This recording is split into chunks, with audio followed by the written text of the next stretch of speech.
Hello friends, welcome back to my channel. আবারও চলে এসেছি একটা রান্নার ভিডিও নিয়ে। এখানে দেখো সেদ্ধ করা ডিম, সেদ্ধ করা আলু, আর ওখানে রেখেছি ভাজা মশলা।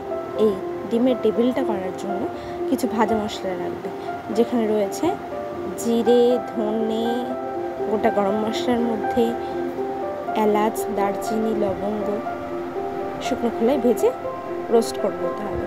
আর এখানে কড়াই চাপিয়ে দিয়েছি আলুর যে স্টাফিংটা হবে সেটার জন্য।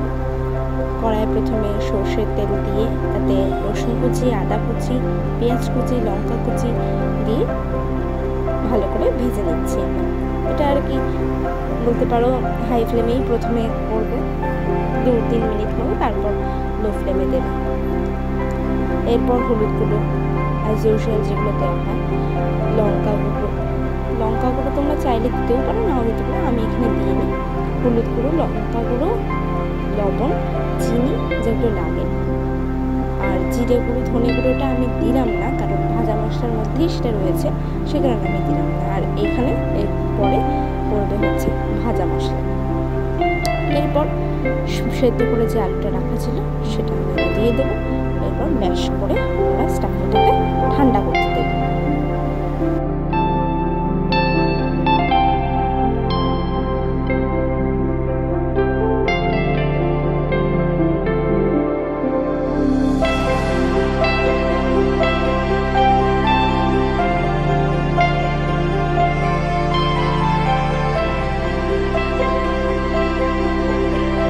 এরপর একটা প্রথমের জন্য ময়দা, লঙ্কার গুঁড়ো, নুন, একটু গোলমরিচ সেখানে ফার্স্ট কোটিং করে ব্রেড ক্রাম্বস বিস্কুটের গুঁড়ো দিয়ে করেছি,